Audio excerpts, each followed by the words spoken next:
Chapter 37 The Curse of Strahd. Casimir pointed his broken wand at Keithlin, wary of what the old hag might do next. He knew now that Mother Night was no goddess, but she was still dangerous. She took a step toward them. They all jumped back. Broken amber crunched under the hag's bare feet as she walked across the room. Casimir and his companions kept their distance. "What has it all come to?" Keithlin said. She was not slouching so much as before, but she continued to hunch, and her gut still protruded grotesquely. "Please," Navara said, holding out her hands in defense. "just tell us how to break the curse, and we'll leave you alone."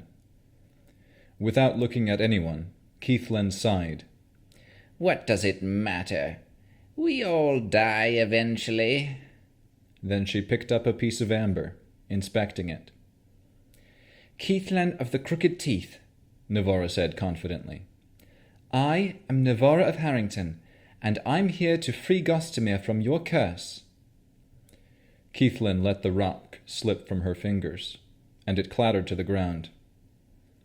"Gostamere," she said bitterly. "He fled from my grasp long ago. Still he mocks me. He never gave me his love, though I tried by every magical means to gain it." "Please," Navara said again. "if you care anything for him, you must tell us." "How to break the curse?" Keithlin's voice rasped. "All I wanted was to be worshipped. But those prayers—" She held her head. Mother Night, they call out, invoking my name. I can't take it any more." She looked up at Navara. "He likes you, doesn't he, Gostamere? Not that it matters. He escaped from me only to be banished by the curse into the Feywild. But it's not my curse any more than his. It is the curse of Strahd. Strahd is the curse, and it can't be broken, because the only ones who could have broken it are dead." "Who do you mean?" Henry asked. "Tatiana and Sergei. It is their love that would have made breaking the curse possible." "What if they weren't dead?" Henry asked. "What if they were alive? What would they need to do?" Keithlin walked over to the shattered stone in the western alcove. "Each of these monoliths held the spirit of a dark power," she said. "This was the sarcophagus of Tenebris. His was the secret of lichdom." Henry took a step forward and asked again, "What would Sergei and Tatiana need to do?" Keithlin sighed. "Their souls were cast apart by Strahd's treachery on their wedding day. For that to be undone, they would need to complete their wedding vows and seal their marriage with a kiss." "You're saying Sergei and Tatiana need to kiss, and then the curse will be broken?" Rowan asked. "They must kiss at the heart of sorrows. Only then would a way be opened to ending the curse. Only then would it be possible." "What's the Heart of Sorrows?" Rowan asked. "What will happen to Strahd?" Navara asked. "Will breaking the curse kill him?" Henry asked. "What does it matter?" Keithlin's lip sagged. "I've had enough." She looked at Navara again. "If you see Gostamere, tell him he was right. He was right, and I hate him for it." Then she lifted her finger under her chin and said a word that filled the chamber with a deafening boom. Instantly, the hag's head exploded in a red spray. Charnel fragments of brain, bone, and hair splattered on the walls and on everyone standing nearby. Casimir shielded his eyes from the blast, and the others let out cries of shock and horror. Henry stepped back. "Let's get the fuck out of here," he said. Then he pointed to a fissure in the southeast corner of the wall. That's where Anastasia came from when she was taking Irina.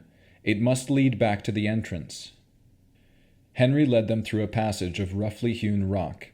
Their path twisted through more corridors and into more marbled rooms. Eventually, it brought them to the black staircases in the grand sanctuary.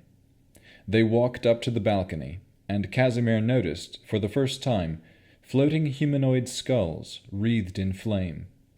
They were hovering about the ceiling and above all the doorways. Unlike Vilnius had warned, however, the skulls did not impede their egress from the temple. They emerged onto the mountainside, and Casimir breathed in the fresh air. A bright sunrise shined on his face, replacing Keithland's darkness that had shrouded the valley for the past few days. For a brief moment, Casimir basked in the light's glory, but the joy was fleeting, and he could not forget the troubles that darkened his heart. His body still felt ill from when he had touched the ember stone. He knew there were more dark powers than just Vampire, Zudun, and Tenebris within the temple, and their malevolent wills were still at work. How had his dreams led him so far astray? For so long he had wished to see Petrina, to forgive and to be forgiven.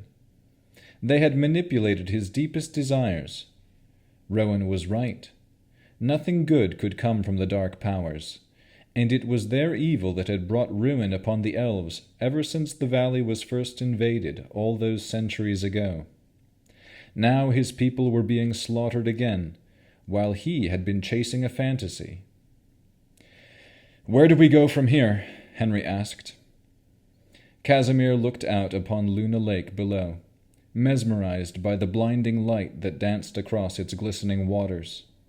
It kindled memories he had not entertained in a very long time. Navara sniffed. "I don't see Herkomoid anywhere." She followed the pseudo-dragon's tracks in the snow, but did not find him. "Henry, did you see him when Irina was taken?" "No," Henry said. A small winged shadow passed over the snowy ground, and Navara looked up, hopeful. Casimir shielded his eyes from the sun and saw a bird swoop down to land on Navara's shoulder. It was an owl. "Little Sergei," the warlock said, taking a letter clutched in his beak. "What did you call it?" Henry asked uneasily. Navara scratched the owl's neck, then stopped when she saw the others watching. She cleared her throat and said, "It's Strahd's owl." Then she opened the letter, and her face fell. "Well?" Rowan asked. Navara turned her head away as she held it out for all of them to read.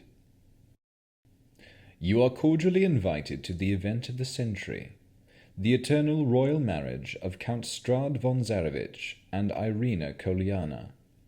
Join us for an evening celebrating the long-awaited, undying union of the Count of Barovia and his soulmate, the reincarnation of his long-lost love, Tatiana Fedorovna.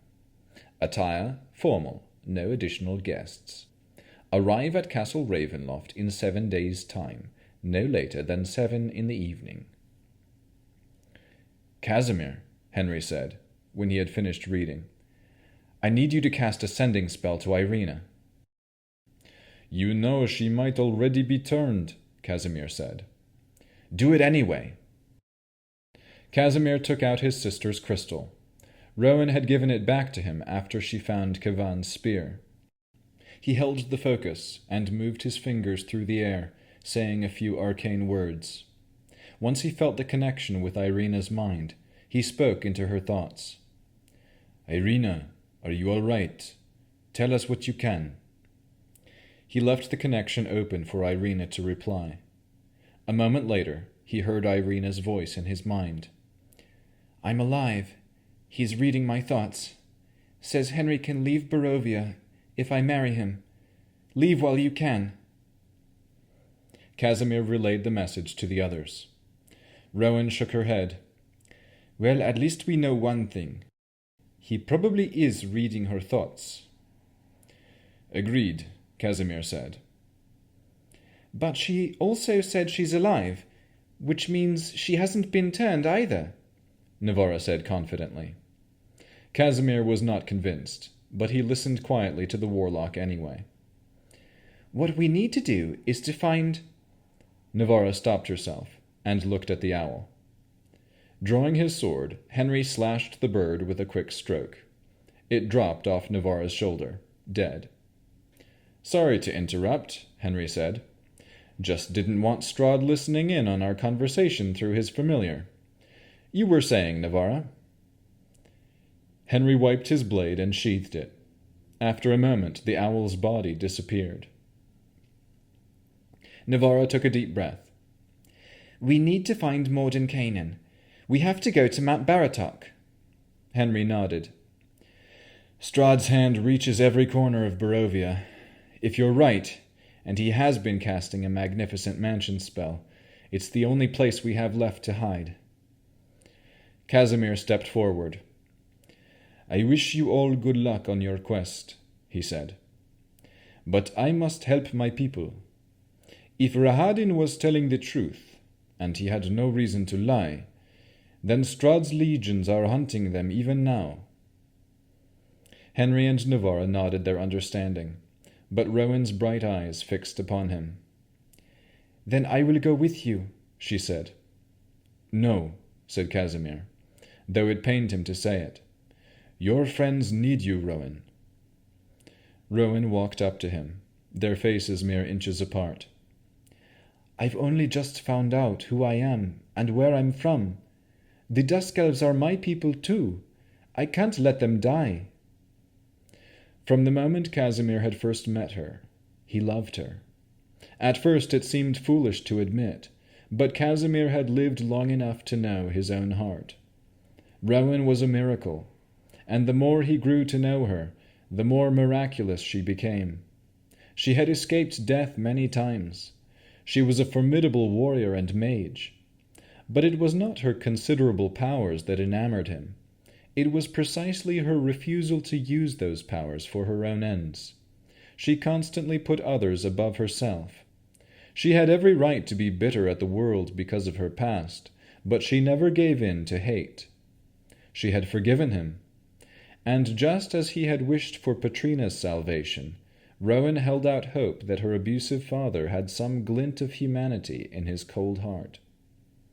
Casimir watched her white hair softly blow across her dark skin, and he knew that no woman was ever as beautiful as she. Leaving Rowan was an unbearable agony, and he did not even know if she felt the same way. Your friends cannot break the curse without you, Casimir told her. You've convinced me. I believe in the prophecy that you are destined to end Strahd's tyranny. But the prophecy was given to all three of you, and all three of you must complete it. He nodded toward Henry and Navara. I can lead the Dusk Elves in fighting for a short time, but only you can save them. Go, Rowan. Our people will never be free unless you go with your friends. We'll see each other again. Nevertheless, the ache in his heart warned him that this might be the last time he would ever see her. Goodbye, Rowan, he said. Then he stole a kiss from her lips and set out down the mountain before she could say anything more.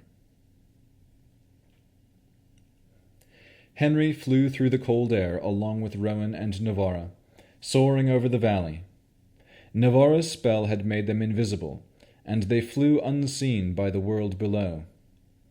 The land unfolded beneath them, mountains and hills, rivers and lakes, forests and meadows. They traveled for miles, heading north. When they passed over the windmill and the wood fane, Henry wondered what had become of Victor. Other friends came to mind. He thought of Snowflake. He would have preferred to summon his old friend and ride him. Flying was exhausting. But they could not afford to be spotted on the roads. Once they had passed over Lake Zarevich and the northern foothills, they landed on the slope of another snow-covered mountain. Unlike Mount Gakis, Mount Baratok was laden with thick forest, and the trees pressed in around them. They were all tired, but they were not safe to rest. Strahd might scry on Navarra at any moment. They needed to find Mordenkainen, and soon.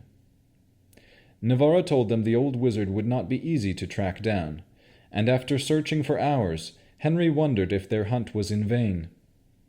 When they had still found no sign of him by nightfall, Henry suggested they make camp. Howls and other ghostly noises were beginning to permeate the dark wood. Henry blew into his fingers and rubbed them together.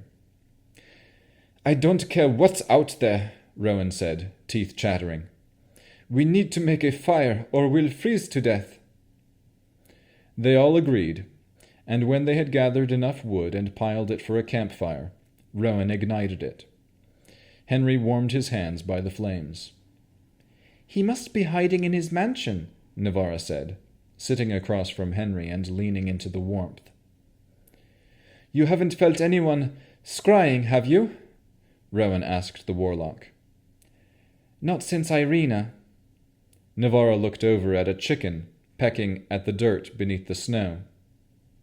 A chicken, Henry thought. The scraggly bird was scratching in the snow about 10 yards away. Rowan licked her lips.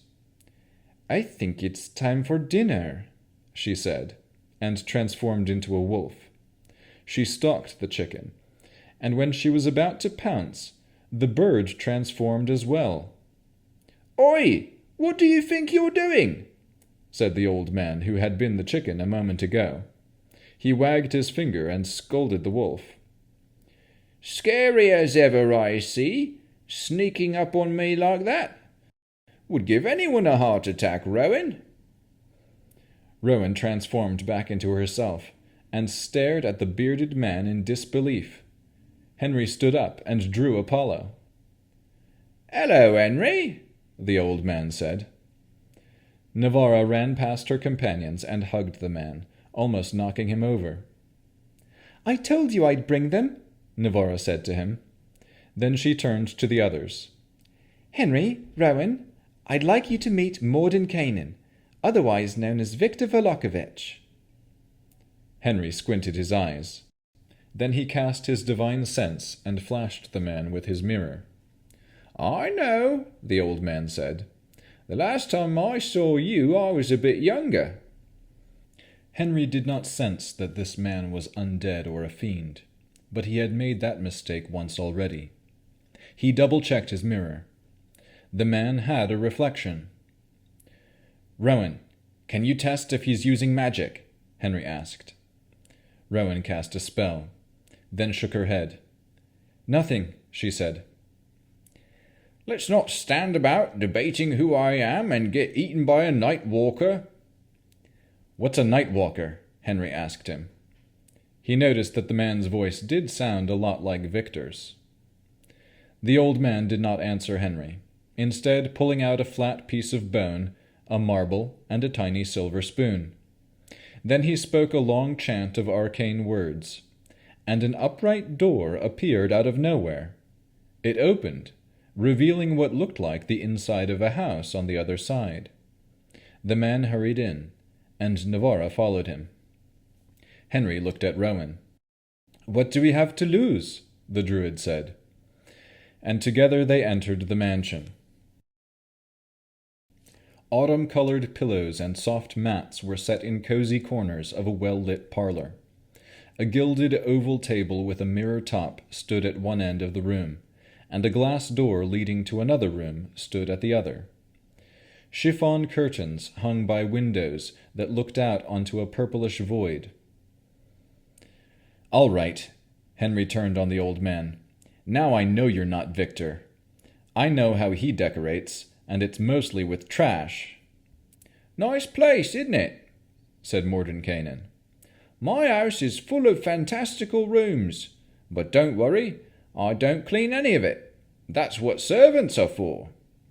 He clapped his hands, and a small brown squirrel came scurrying up to him. The squirrel chattered back and forth with Mordenkainen, then hurried off to another room. The wizard went over to the gold table and picked up a glass goblet that sat upon it. One by one he pulled a second, a third, and a fourth glass from the first one. Then the 4 glasses magically filled with water. "You're playing host for us yet again," said Navarra, taking a glass and drinking. Henry shook his head, dumbfounded. "If you are Victor, how did you escape?"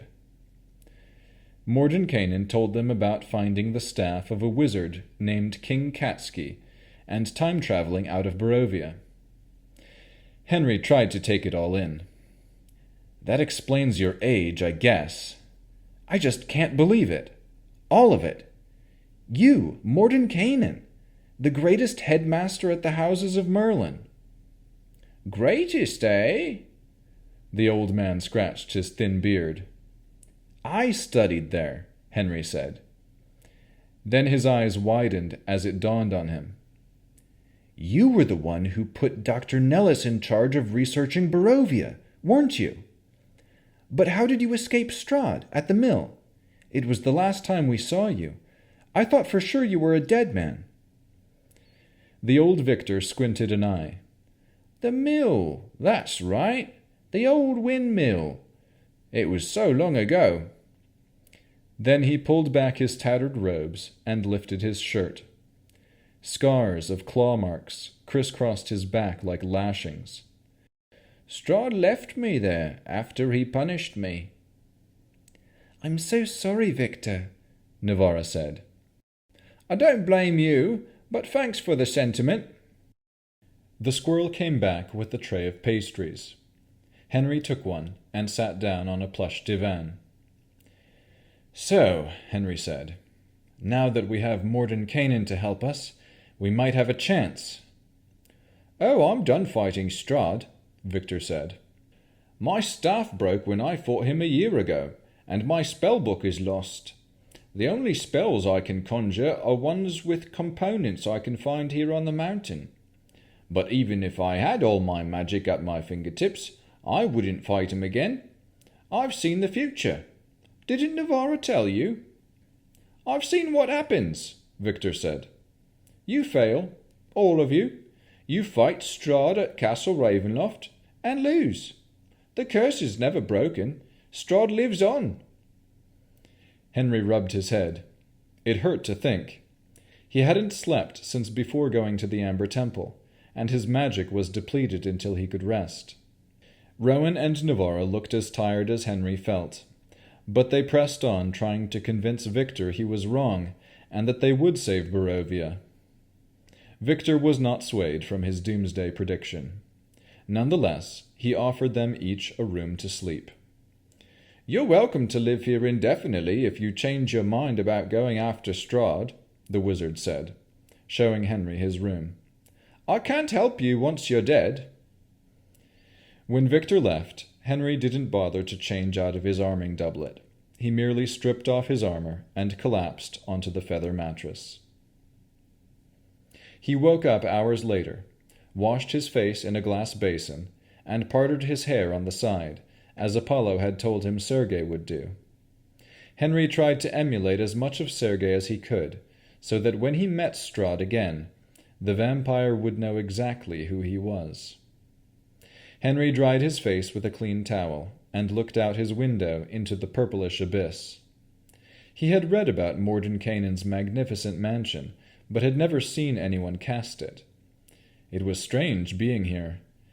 It was different than in the Fanes.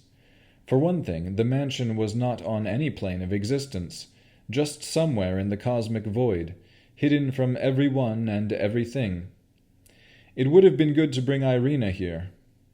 Henry's stomach growled, and the pangs of hunger hit as though he had not eaten the night before, but he was sure he had eaten almost a trayful of pastries.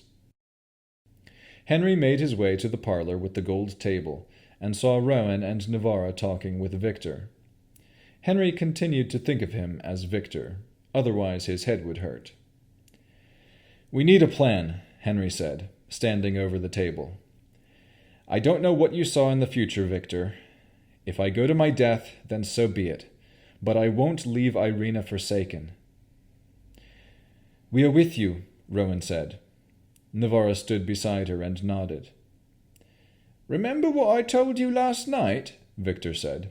No matter how hard you try, you will still fail." "Did you foresee this?" Rowan asked, gesturing to the room. "All of us here in this place at this moment? Did you see yourself telling us that we'll fail? I mean, how does this time travel work anyway? Or did you use divination magic to gaze into the future? Who says the future can't be changed?" "I've never seen my own future," Victor said. "Your visit here is all new to me."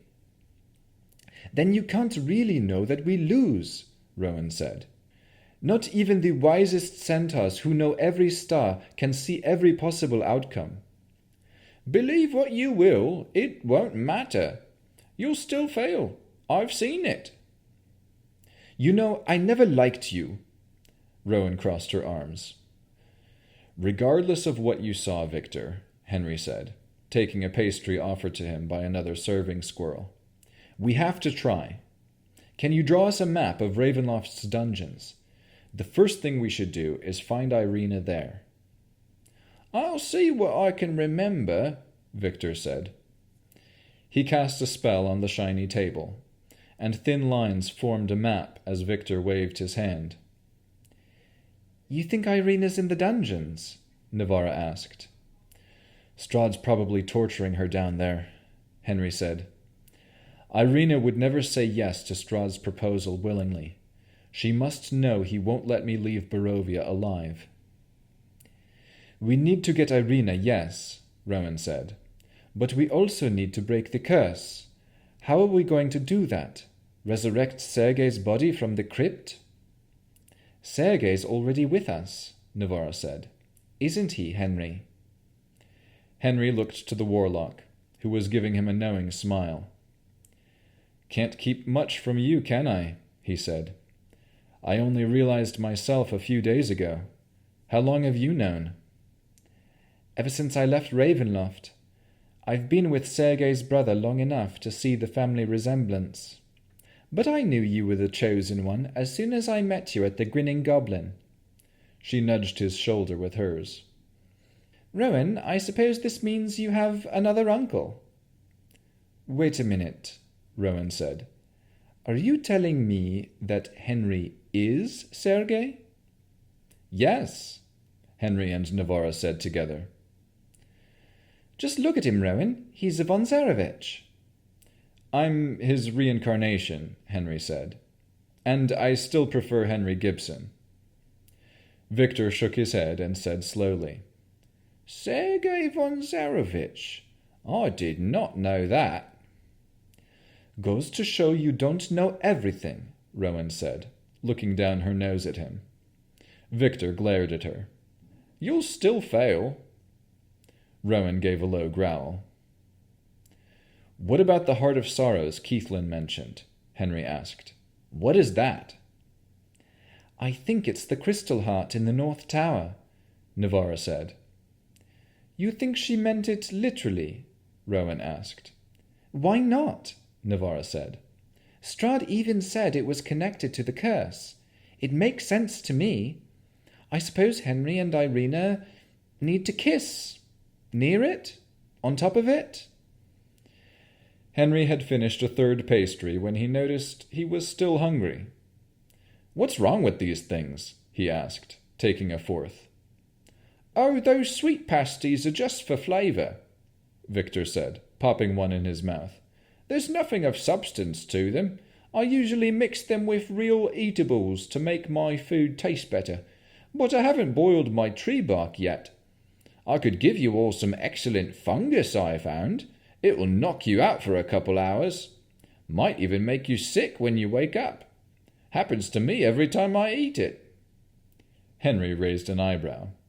So there was a reason he was called the Mad Mage. "No thanks," Navara said, pulling out some nuts from her pack and handing them to Henry and Rowan. Henry ate the nuts and took a biscuit and some dried meat from his own pack. "There's something else we have to do," he said. He had been thinking about it when they were flying over the valley. Keithlin had said that if Tatiana and Sergei kissed at the heart, it would become possible to end the curse. The hag had not said it would end the curse itself. No, she had said, Strahd is the curse. There was only one way to save Barovia. Only one way to save Irina. Strahd needs to die, Henry said. Rowan nodded. Henry turned to Victor. Last night you told us that when you fought Strahd you almost won. You cut off his head and staked him in his coffin, but he came back the very next day. Today you said you didn't know about the Crystal Heart. We do. It protects him from truly dying. I think that if I kiss Irina at the Heart of Sorrows, Strahd will become vulnerable.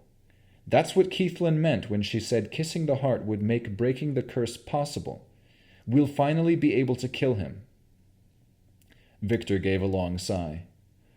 I may not have known about the heart or the kiss when I fought him, but when I travelled to the future, I'm sure the three of you knew about it then. You made the same plans you're making now.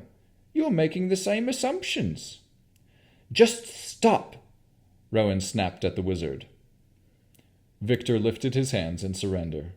I'm only telling the truth. Rowan huffed.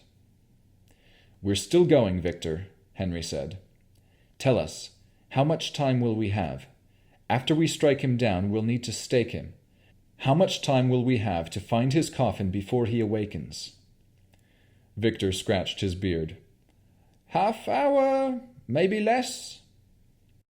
That doesn't give us much time, Rowan said, and this map does a poor job showing us where things are.